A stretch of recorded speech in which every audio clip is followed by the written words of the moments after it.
A to Z news network में आप सभी का इस्तकबाल है। बीआरएस के साबिक़ वज़ीर हरीश राव ने मुकामी बीआरएस कायदीन के साथ ज़िले मेदक के सैलाब से मुतासर इलाक़ों का दौरा किया। मीडिया को खिताब करते हुए हरीश राव ने कहा कि जहां एक तरफ लोगों की जानें ज़ाया हो रही है, वहीं रेवंत रेड्डी दरिया मूसा की खूबसूरती और खेलों के मुकाबले का जायज़ा ले रहे हैं। रेवंत रेड्डी ने रवैया ऐसा है जैसे रूम जलते वक्त बांसुरी बजाता हो।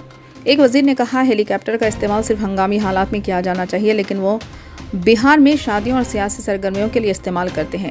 2 नौजवान सैलाब में फंसकर जाम बहा हो गए। हुकूमत की नाकामी के सिवा कुछ नहीं है। वो घंटों बिजली के खंभे से चिमटे रहे, बचाने की इल्तिजा करते रहे, मदद के मुंतजिर रहे। हालांकि ज़िले कलेक्टर और हुकाम को मुतअला किया गया था, इन्होंने कोई तवज्जो नहीं दी। दोपहर तक बिजली का खंभा बह गया और वो 2 नौजवान अपनी जान से हाथ धो बैठे। साबिक़ वज़ीर MLA हरीश राव ने ये बात कही। రాష్ట్ర ప్రభుత్వం వరద నివారణ చర్యలు తీసుకోవడంలో పూర్తిగా విఫలమైపోయింది. ముఖ్యంగా ఈ రోజు ఈ ఫెయిల్యూర్ అంతా కూడా రాష్ట్ర ముఖ్యమంత్రిది, రాష్ట్ర ప్రభుత్వానికి. ఎంత బాధతో ఉన్నామంటే ఈ రోజు ఇవాళ హవేలీ గన్పూర్ మండలంలో మరి 2 యువకులు చనిపోవడం జరిగింది.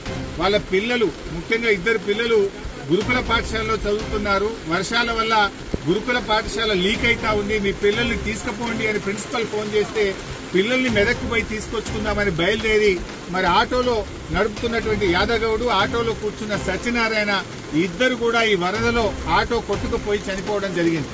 ఆ ఇద్దరు దాదాపు కొన్ని గంటల పాటు కరెంటు పోల్ పట్టుకొని ప్రభుత్వం నుంచి ఏదైనా సహాయం అందుతుందా, హెలికాప్టర్ వస్తుందా, NDRF బృందాలు వస్తాయని 4-5 గంటలు ఎదురు చూశారు. కరెంటు పోల్ మీద నుంచి ఫోన్లు కూడా చేశారు. కానీ కలెక్టర్ గారు కానీ జిల్లా యంత్రాంగం ఎవరు స్పందించలేదు. మధ్యాహ్నం 2 తర్వాత కరెంటు పోల్ కూడా వరద ఉధృతికి పడిపోయి ఆ వరదలో కొట్టుకొని ఆ ఇద్దరు కూడా చనిపోవడం జరిగింది. అంటే ఇది కేవలం ప్రభుత్వ వైఫల్యం. నిన్న ఒక మంత్రి గారు మాట్లాడుతూ అంటాడు, హెలికాప్టర్ అంత అవసరమైతే తప్ప వాడద్దట. మీరు మాత్రం పెళ్లిలకు వాడుండ్రి, బీహార్ లో రాజకీయాల కోసం వాడండి, మీ సొంత కార్యక్రమాలకు వాడుకోండి. ఆనాడు ఖమ్మం జిల్లాలో కూడా హెలికాప్టర్ పంపకపోతే ప్రాణాలు పోయినాయి. ఇవాళ మెదక్ జిల్లాలో కూడా సకాలంలో హెలికాప్టర్ రాక ప్రజల ప్రాణాలు పోయినాయి. అంటే ప్రభుత్వం ముందస్తు చర్యలు తీసుకోలేదు.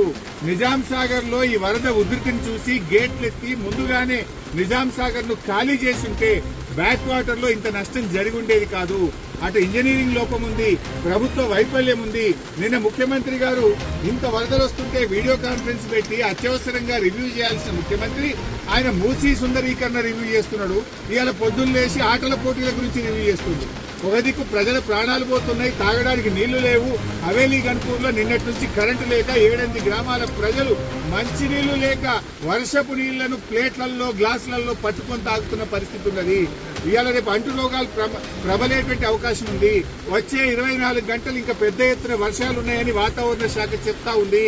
ప్రజలు ఇబ్బందుల్లో ఉన్నారు. ప్రభుత్వం ఇప్పటికైనా మేల్కొని అత్యవసర చర్యలు చేపట్టి ప్రజలను కాపాడుకోవాలి.